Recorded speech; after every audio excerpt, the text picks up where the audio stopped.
Greater Hyderabad municipal corporation mayor Gadwal విజయలక్ష్మిపై అవిశ్వాస తీర్మానానికి బీఆర్ఎస్ సిద్ధమవుతోంది.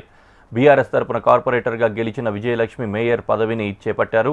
రాష్ట్రంలో మారిన రాజకీయ పరిణామాల అనంతరం మేయర్ కాంగ్రెస్లో చేరారు. గ్రేటర్లో పట్టు నిలుపుకోవాలని ఆలోచన చేస్తున్న బీఆర్ఎస్ మేయర్ పదవిపై అవిశ్వాసం పెట్టాలని వ్యూహాలు రచిస్తోంది. ఇందుకు సంబంధించి సాధ్యాసాధ్యాలను బీఆర్ఎస్ శ్రేణులు పరిశీలిస్తున్నారు. ఇప్పటికే BRS working president KTR greater పరిధిలోని ఎమ్మెల్యేలు, ఎమ్మెల్సీలతో సమావేశమయ్యారు. గ్రేటర్లో బలాబలాలపై చర్చించారు. బీఆర్ఎస్ పార్టీ బలాగాలను పరిగణలోకి తీసుకొని ముందుకు వెళ్లాలని ప్రయత్నాలు ప్రారంభించారు. మేయర్గా విజయలక్ష్మి బాధ్యతలు చేపట్టి ఫిబ్రవరి 10న 4 ఏళ్లు పదవీకాలం పూర్తి అవుతుంది. ఆ తర్వాత అవిశ్వాస తీర్మానం పెట్టే యోచన చేస్తున్నారు బీఆర్ఎస్ శ్రేణులు.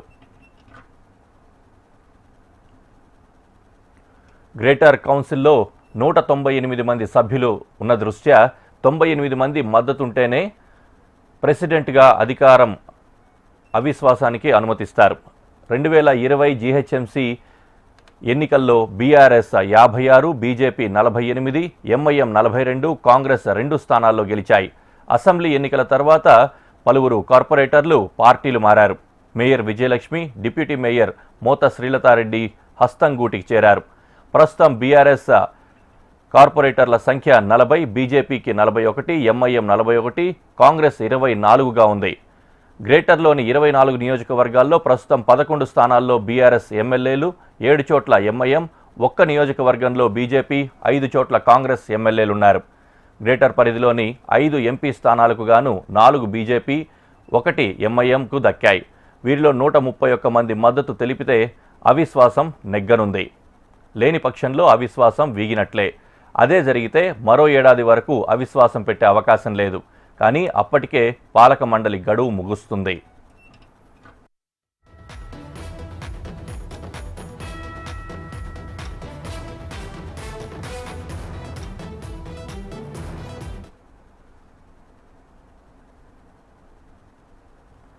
మేయర్పై అవిశ్వాసం పెట్టాలని బీఆర్ఎస్ ఆలోచన చేస్తున్న నేపథ్యంలో జీహెచ్ఎంసీ చట్ట ప్రకారం అవిశ్వాసం ఎప్పుడు పెట్టాలి, ఎంతమంది సభ్యుల మద్దతు అవసరం, ఎందరి మద్దతు ఉంటే అవిశ్వాసం నెగ్గుతుంది అన్న అంశాలపై చర్చ జరుగుతోంది.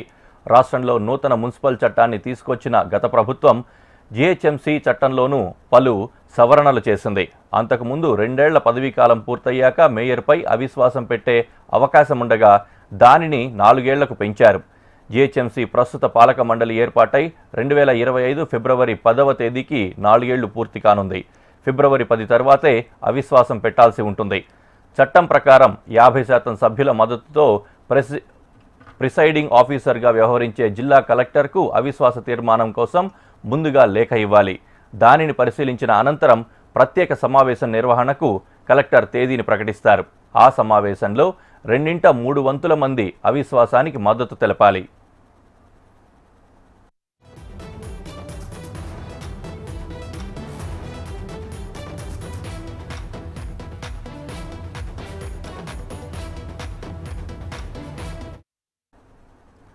కౌన్సిల్లో బలాబలాల నేపథ్యంలో బీఆర్ఎస్ ఒంటరిగా అవిశ్వాసం పెట్టే అవకాశం లేదని అధికార వర్గాలు చెబుతున్నాయి.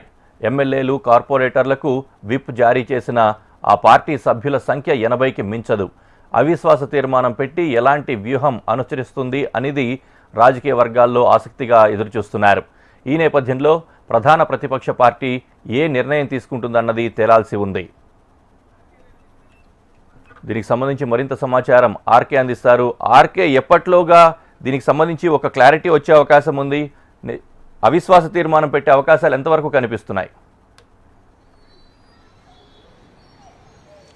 హరీష్, జీహెచ్ఎంసీలో చాలా కీలక పరిణామాలు అయితే చోటు చేసుకున్నాయని చెప్పాలి. నిన్న మాజీ మంత్రి కేటీఆర్ ఎవరైతే ఎమ్మెల్యేలు తనకు అందుబాటులో ఉన్నారో అందరినీ కూడా పిలవడం జరిగింది. ఎమ్మెల్సీలు అందరితో కూడా మాట్లాడడం జరిగింది. వివిధ అంశాల చర్చతో పాటు ప్రస్తుతం మేయర్ అలాగే డిప్యూటీ మేయర్ పైన కూడా అవిశ్వాస తీర్మానాన్ని ప్రవేశపెట్టాలని నిర్ణయం తీసుకోవడం జరిగింది. అయితే దీనికి సంబంధించి కూడా ఈక్వేషన్స్ అనేవి బీఆర్ఎస్ పార్టీకి అంత అనుకూలంగా లేవని చెప్పాల్సి ఉంటుంది. మొత్తం కూడా 150 మంది కార్పొరేటర్లకు సంబంధించి కూడా ప్రస్తుతం 2 చనిపోవడం జరిగింది. మరొక 2 ఎమ్మెల్యేగా ఎన్నికైన నేపథ్యంలో మొత్తం బలం కార్పొరేటర్లకు సంబంధించి 146కు చేరుకోవడం జరిగింది. అలాగే ఎక్స్ అఫీషియో సంబంధించి అంటే ఎమ్మెల్సీ ఎమ్మెల్యేలకు సంబంధించి ఎంపీలకు సంబంధించి వీళ్ళకి సంబంధించి మొత్తం 50 మంది సభ్యులు ఇటు జిహెచ్ఎంసీలో ఉంటారు. అంటే మొత్తం 196 మందికి చేరుకోవడం జరిగింది. ఇందులో 98 మంది ఖచ్చితంగా ఈ అవిశ్వాస తీర్మానానికి మద్దతుగా ముందుకు రావాల్సి ఉంటుంది. కానీ ప్రస్తుతం బీఆర్ఎస్ కి సంబంధించిన బలాలు చూస్తే మాత్రం ప్రస్తుతం కార్పొరేటర్లకు సంబంధించి కేవలం 42 మంది మాత్రమే ఉన్నారు. ఎందుకంటే గెలిచిన సమయంలో 2020లో ఆ పార్టీకి గెలిచిన అభ్యర్థులకు సంబంధించి మొత్తం 56 మంది గెలుపొందగా 4 బీజేపీ నుంచి అందులో చేరడం జరిగింది. అంటే మొత్తం 60 మందికి చేరుకున్నారు. ఆ తర్వాత కాంగ్రెస్ పార్టీ అధికారంలోకి వచ్చిన తర్వాత 18 మంది అక్కడి నుంచి వెళ్లిపోవడం జరిగింది. అంటే మొత్తం 42 మంది ప్రస్తుతం బీఆర్ఎస్ పార్టీకి అక్కడి నుంచి ఉన్నారు. అదే సమయంలో ఎక్స్ అఫీషియోకి సంబంధించి చూసుకుంటే 29 మంది అనుకూలంగా ఓటు వేయనున్నారు. అంటే మొత్తం 71 మంది ఇటు అనుకూలంగా మొత్తానికి కూడా అంటే బీఆర్ఎస్ పార్టీకి సంబంధించి అవిశ్వాస తీర్మానానికి 71 మంది అనుకూలంగా ఉన్నారు. మరొక 27 మందిని ఖచ్చితంగా వాళ్ళని జతక చేయాల్సి ఉంటుంది. వాళ్ళందరితో కూడా మాట్లాడి వాళ్ళందరినీ కూడా అవిశ్వాస తీర్మానానికి ఒప్పించాల్సి ఉంటుంది. ఇందులో మనం చూసుకుంటే ఎంఐఎం పార్టీకి సంబంధించి 40 మంది ప్రస్తుతం అందుబాటులో ఉన్నారు. అలాగే అదే సమయంలో 41 మంది ఎంఐఎం పార్టీకి సంబంధించిన వాళ్ళు ఉన్నారు. బీజేపీ పార్టీకి సంబంధించి చూసుకుంటే 39 మంది ప్రస్తుతం కార్పొరేటర్లుగా ఉన్నారు. వీళ్ళందరినీ కూడా ఖచ్చితంగా ఒప్పించాల్సి ఉంటుంది. అయితే బీఆర్ఎస్ పార్టీ మాత్రం ఖచ్చితంగా ఇటు బీఆర్ఎస్ పార్టీ ఒకటే యోచిస్తోంది. ఎవరైతే బీజేపీకి సంబంధించిన వాళ్ళు లేదా ఎంఐఎంకి సంబంధించిన వాళ్ళు తమ వైపు ఖచ్చితంగా వస్తారు అనే ఒక ధీమాలో ఉంది. కానీ ఓవరాల్ గా చూసుకుంటే మాత్రం వీళ్ళు ఎవరు కూడా వచ్చే పరిస్థితి లేదు. వీళ్ళు ఎవరు రావాలన్నా కూడా ఖచ్చితంగా అధిష్టానం నిర్ణయం తీసుకోవాల్సి ఉంటుంది. కాబట్టి ప్రస్తుత పరిస్థితుల్లో ఇవన్నీ కూడా సాధ్యపడే అవకాశాలు లేవు. కానీ ఖచ్చితంగా బీఆర్ఎస్ పార్టీ మాత్రం ఓటింగ్ కి వెళ్ళి అది ఏదైతే వీళ్ళపైన అవిశ్వాస తీర్మానం పెట్టేందుకు వీలైనంత త్వరగా కూడా అందరినీ కూడా ఏకతాటి మీదకి తీసుకొచ్చే ప్రయత్నాలను అయితే చేస్తోంది. ఏకతాటి మీద తీసుకొచ్చిన తర్వాత అంటే 98 మంది ఖచ్చితంగా ప్రొఫార్మా పూర్తి స్థాయిలో ఫిల్ చేసిన తర్వాత మాత్రమే కలెక్టర్ వద్దకు వెళ్లాల్సి ఉంటుంది. కాబట్టి 9 మందిని చేర్చుకున్న తర్వాత మాత్రమే వెళ్లాల్సి ఉంటుంది. ఫిబ్రవరి 2వ వారంలో దీనికి సంబంధించిన ముహూర్తాన్ని అయితే వాళ్ళు సిద్దం చేసుకుంటున్నారు. 11 లేదా 12 తేదీల్లో మేయర్ పైన డిప్యూటీ మేయర్ పైన ఇద్దరిపైన కూడా అవిశ్వాస తీర్మానాన్ని ప్రవేశపెట్టాలని అయితే నిర్ణయం తీసుకోవడం జరిగింది. కాబట్టి దానికి సంబంధించిన ప్రయత్నాలన్నింటినీ కూడా ఇప్పటికే ప్రారంభించడం జరిగింది. కానీ ఎంతమంది బీజేపీకి సంబంధించి కానీ లేకపోతే ఇటు ఎంఐఎంకి సంబంధించిన వాళ్ళు బీఆర్ఎస్ కి మద్దతుగా వస్తారనేది మాత్రం $1 మిలియన్ ప్రశ్న. కాబట్టి ఏదేమైనా కూడా ప్రస్తుత పరిస్థితుల్లో బీఆర్ఎస్ పార్టీ ఖచ్చితంగా ముందుకు వెళ్లాలనే ఒక యోచన ఉంది. కానీ మిగతా పార్టీలు మాత్రం సపోర్ట్ అనేది కొంత క్లిష్టంగానే మారిందని చెప్పాలి. ఏదేమైనా కూడా ఒక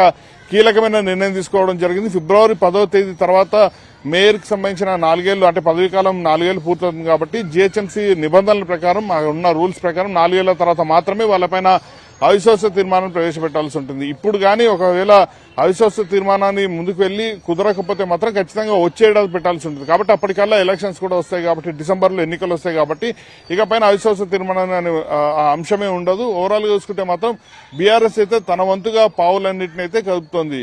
Harish. Right RK, thank you.